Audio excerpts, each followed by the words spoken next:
एक आदमी जो होता है वो रोते बिलखते हुए हॉस्पिटल के अंदर में दाखिल होता है और बताता है कि उसके साथ लूटपाट होता है और लूटपाट होने के बाद जो है उसकी पत्नी को गोली मार देता है। इतनी बात सुनने के बाद अस्पताल में हड़कंप मच जाता है और हड़कंप मचने के साथ डॉक्टर जो होते हैं वो उसकी गाड़ी की ओर जाते हैं और गाड़ी की ओर जाने के बाद जो उसकी पत्नी उस महिला को चेक करते हैं और चेक करने के बाद उसे मृत घोषित कर देते हैं। और मृत घोषित करने के बाद जो उसका पति होता है वो पागलों की तरह चिल्लाने लगता है और रोने लगता है। आखिरकार वो महिला कोई आम महिला नहीं होती, वो सोशल मीडिया इन्फ्लुएंसर होती, साथ में यूट्यूब एंड बाकी सोशल मीडिया पे उसके बहुत ही ज्यादा चाहने वाले होते।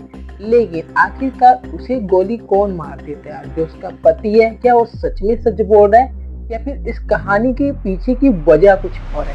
जिसे जानने के बाद आप भी हैरान और परेशान हो सकते हो कि कैसे एक पति ने अपने पत्नी को मार दिया और मारने के बाद इतना खौफनाक प्लानिंग किया था, लेकिन उसका प्लानिंग जो है फेल हो जाता है और जानी मानी स्टार जो महिला थी उसका मर्डर मिस्ट्री सामने आ जाता है। आइए इसको डिटेल में जानते हैं। सबसे पहले अगर आप चैनल पे नए हो तो चैनल को सब्सक्राइब कर लीजिए एंड आप वीडियो कहाँ से देख रहे हो हमारा अपना प्यारा सा name and city name comment box में जरूर बताइएगा ताकि हम नेक्स्ट वीडियो में आपका नाम जरूर ले सके अपनी वीडियो में। बाकी वीडियो को ज़्यादा से ज़्यादा लाइक एंड शेयर जरूर कीजिएगा। चलिए आज की क्राइम स्टोरी को स्टार्ट करते हैं। मेरा नाम हेमंत है और ये कहानी और घटना जो है झारखंड के झारखंड का मिडिल क्लास जहाँ पे एक लड़की का जन्म होता है जिसका नाम होता है रिया कुमारी। रिया कुमारी एक मिडिल क्लास फैमिली से होती है, लेकिन उसके सपने जो थे वो काफी ज्यादा बड़े होते हैं। वो चाहती थी कि उसका भी नेम फेम हो, उसको भी दुनिया जाने, उससे लोग इंस्पायर हो। लेकिन मिडिल क्लास में होने के कारण रिया के पास सुविधाएं नहीं थी। फिर भी वो जैसे जैसे धीरे धीरे बड़ी होती गई और अपने लाइफ को सीरियसली लेते गई, फिर धीरे धीरे उसने यूट्यूब और सोशल मीडिया पे अपना नेम फेम बनाना शुरू की। वो काफी कम एज में अपना नेम फेम बना चुकी थी। अब उसका नेम फेम आने के बाद जो है फिल्म इंडस्ट्री एल्बम के लिए उसको इनवाइट करती है। इनवाइट करने के बाद वह झारखंड में सबसे पहला अपना एल्बम म्यूजिक निकालती है जिसमें लोग जो है काफी उसको पसंद करते हैं। पसंद करने के बाद जो है उसकी पॉपुलरिटी बढ़ जाती है। बढ़ने के बाद जो है अलग अलग राज्यों के म्यूजिक इंडस्ट्री एल्बम में काम करती है। इस तरीके से जो रिया कुमारी होती है वो सोशल मीडिया पे धूम मचा देती है और धूम मचाने के बाद जो है उसका नाम ईसा आलिया के नाम से जाना जाता है। अब ईसा आलिया के नाम से वो पॉपुलर होने लगी। अब क्या है, बड़ी बड़ी इंडस्ट्री उसे ऑफर देने लगती है अपने एल्बम में काम करने के लिए और उसको मोटी रकम भी मिलती थी जिससे उसका लाइफ भी बढ़िया भी चलता है। इसी बीच होता क्या है, झारखंड के जाने माने म्यूजिक एल्बम इंडस्ट्री से एक शख्स जो है रिया को मिलने के लिए बुलाता है। रिया जो है उस शख्स से मिलती है। उस शख्स का नाम होता है प्रकाश। एक नजर में दोनों दोस्ती करते हैं और बातचीत होने के बाद जो है रिया और ईसा आलिया जो है प्रकाश से डील कर लेती है म्यूजिक एल्बम इंडस्ट्री के लिए। इस तरीके से जो रिया है वो धीरे धीरे प्रकाश के करीब जाने लगती है और प्रकाश भी उसके करीब आने लगता है।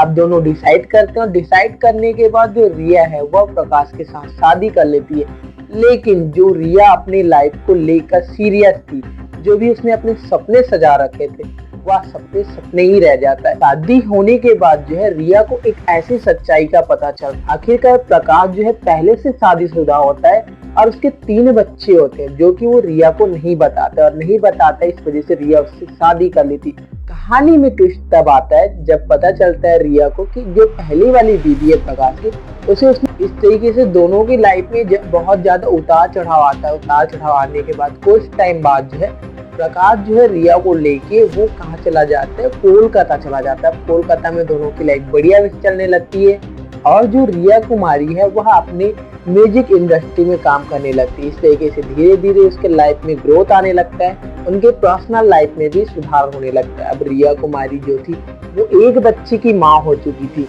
एक बच्चे की माँ होने के साथ जो है सभी तरफ को मेंटेन करते हुए चलती है। लेकिन ऐसा क्या होने वाला था उसके लाइफ में 2022 के एंडिंग में 28 दिसंबर 2022 को ऐसा क्या हो जाता है उसके साथ जिससे सारी दुनिया को जो रिया कुमारी उर्फ ईसा आलिया है वो रुला के चली जाती है। दरअसल हम बात करते हैं 28 दिसंबर 2022 की एंडिंग का दिन। आखिरकार रिया कुमारी उर्फ ईसा आलिया के साथ क्या हुआ था। जो रिया कुमारी है वो अपने पति और अपने बच्चे के साथ जो है कोलकाता से वो झारखंड जाती है। झारखंड में उससे कुछ काम होता है और काम के सिलसिले से वो जाती है और काम कंप्लीट करके 27 दिसंबर 2022 की देर रात वह झारखंड से निकलते हैं कोलकाता के लिए। 28 दिसंबर 2022 की सुबह उसके साथ कुछ ऐसा हो जाता है जिससे उसका पति जो है उसकी बॉडी को लेके रोते बिलखते हुए लोगों से पूछते हुए वो पहुंच जाता है हॉस्पिटल में बताने लगता है कि उनके साथ लूटपाट हुआ है और लूटपाट की वजह से जो उसकी पत्नी है वो बीच बचाव के लिए आती है सामने और उसको गोली मार दी जाती है और वो कार में होती है। अब इस तरीके से डॉक्टर को इतनी जानकारी मिलने के बाद जो है वो हॉस्पिटल से भागते हुए उस गाड़ी के पास जाते हैं और गाड़ी के पास जाने के बाद चेक किया जाता है रिया कुमारी उर्फ ईसा आलिया का, तो वो इस दुनिया में नहीं रहती है। और उसके बाद जब डॉक्टर बताते हैं तो उसका पति जो है जोर से रोने लगता है और चीखने लगता है पागलों की तरह। फिर क्या होता है, हॉस्पिटल के जो कर्मचारी होते हैं, जो डॉक्टर होते हैं, वो नजदीकी पुलिस स्टेशन पे इन्फॉर्म कर देते हैं और इन्फॉर्म करने के बाद पुलिस जो है मौके वाले जगह पे पहुंच जाती है हॉस्पिटल। और हॉस्पिटल पे पहुंचने के बाद उस रिया कुमारी उर्फ ईसा आलिया की बॉडी को कब्जे में लेके उसे पोस्टमार्टम के लिए भेज दिया जाता है। अब भेज दिया जाने के बाद जो उसके पति प्रकाश को वहीं बैठने के लिए बोल दिया जाता है, तुम यहीं बैठो, हम आ रहे हैं आपसे कुछ बातें करेंगे। अब जो है इतनी कागजी कार्रवाई कंप्लीट होने के बाद जो है प्रकाश और उसकी बेटी को, जो उसकी बेटी है, प्रकाश और उसकी 3 साल की बेटी को, दोनों को थाने ले जाने के बाद जो है उसे अच्छे से बैठा के पूछताछ होती है कि आखिरकार वो हमलावर कौन थे और ये घटना कैसे घटित हुआ।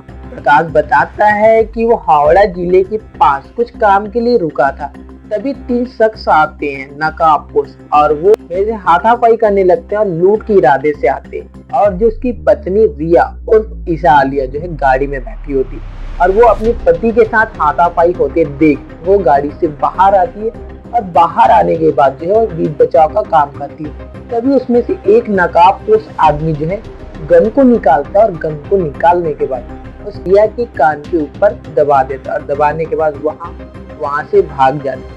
इतनी जानकारी प्रकाश जब पुलिस वालों को देता है और देने के बाद पुलिस वाले उस जगह पे जाते हैं तो वहाँ कोई पार्किंग नहीं होता, वो तो एक हाईवे वाला रास्ता होता है क्योंकि वहाँ रुकना सख्त मना है और वो किस काम के लिए रुकेगा वहाँ। और उस लाइन के 100 से ज्यादा सीसीटीवी फुटेज को भी खंगाला जाता है, लेकिन बस ऐसा कोई सबूत नहीं मिलता पुलिस को कि उनके कार का पीछा कर रहा हो। और उस लाइन की एक सीसीटीवी फुटेज में भी नजर आता है, लेकिन वहाँ तो कोई 3 नकाबपोश आदमी दिखता भी नहीं है। अब इस तरीके से पुलिस जो हैरान और परेशान थी कि आखिरकार इस घटना को किस तरह से घटित किया गया कि एक भी सबूत नजर नहीं आ रहा है। फिर उस कार को जब्त किया जाता है और कार को जब्त करने के बाद जो है उस कार की छानबीन की जाती है। तभी उस कार में से एक गोली का कवर मिलता है। कवर मिलने के बाद पुलिस जो है और ज्यादा स्ट्रिक्ट हो जाती है। स्ट्रिक्ट होने के साथ जो है प्रकाश को फिर से थाने बुलाया जाता है और इस बार जो प्रकाश है वो अपना बयान बदल देता है। वो बोलता है कि वह पेशाब करने के लिए रुका था या फिर उसकी बच्ची रो रही थी इस वजह से रुका था। तो फिर जो पुलिस है वो समझ जाती है कि हो ना हो पति ही इसका कारण है। और कहानी में ट्विस्ट तब आ जाता है कि यहाँ पे एक नॉमिनी भी आता है जहाँ पे उसके नाम पे बीमा होता है, उसके बीबी के नाम, जो कि रिया कुमारी उर्फ ईसा आलिया के नाम। उस नॉमिनी को पाने के लिए क्या उसकी बीबी का उसके पति ने ही कत्ल किया था, आगे पता चलेगा आपको स्टोरी में जी, ठीक है। तो अब कार का छानबीन होने के बाद प्रकाश को हिरासत में लिया जाता है। हिरासत में लेने के बाद इसे पूछताछ की जाती है कि आखिरकार बताओ कि घटना किस तरीके से घटित हुआ है और घटना को घटित करने वाला इंसान कौन था। तो प्रकाश जो है लगातार अपना बयान बदलते जाता है और इतने में क्या होता है, पुलिस जो है पोस्टमार्टम की रिपोर्ट देखने के बाद हैरान और परेशान हो जाती है क्योंकि जिस वक्त ईसा आलिया की मृत्यु हुई थी वो करीबन 1 से 1:30 बजे का रात था जिस समय उसको गोली मारी गई थी। जो रिपोर्ट है वो प्रकाश के सामने रखा जाता है तो प्रकाश जो है टूट जाता है। टूटने के साथ बताता है कि जो उसकी पत्नी है रिया वो उसको इसलिए मार देता है उसके पैसे हड़पने के लिए, और पैसे हड़पने के लिए इसलिए मारता है क्योंकि जो प्रकाश होता है वो अपने पहले वाले बीवी को छोड़ना नहीं चाहता था और अपने 3 बच्चों को भी, लेकिन रिया जो है लगातार दबाव देती रहती है। वह इस साजिश को 1 महीने पहले रंजिश करते हैं अपने भाई संदीप के साथ और दोनों मिलकर जब वह झारखंड से देर रात निकलते हैं और जब रिया और उसकी 3 साल की बेटी सो रहे थे तभी जो है उसका भाई आता है और उसके कान के ऊपर बंदूक रख के गोली चला के चला जाता है और वो गाड़ी लेकर जो है कोलकाता की ओर पहुंचता है। सुबह का वक्त होता है तो फिर अपना ड्रामा स्टार्ट करता है ताकि जिसको भी वो बताए उसको यही लगे कि लूटपाट का मामला है और लूटपाट की वजह से गोली चल गई है। इस तरीके से घटना घटित किया गया था और उसके प्रकाश को जेल भेज दिया गया। मतलब इस कहानी और घटना को अंजाम देने के पीछे की वजह 3 लोग होते हैं जिसमें तीनों लोग की साजिश होती है और उस शख्स को भी हिरासत में ले लिया जाता है जो कि गन दिलवाता है इन लोगों को। तीनों को गिरफ्त करके पुलिस है संगीन धाराओं में केस दर्ज करते हुए जेल भेज दिया गया। अब कोर्ट तय करेगा कि इनके साथ क्या होगा क्या नहीं होगा। बाकी ये कहानी और घटना यहीं तक था जो कि हमने आपको बताया। बाकी ये कहानी और घटना को सुनाने का मेन मकसद यही था, किसी को डराना नहीं था, बस आपको एजुकेट और सतर्क करना था ताकि आप ऐसी घटना से आगे और सावधान रह सकें।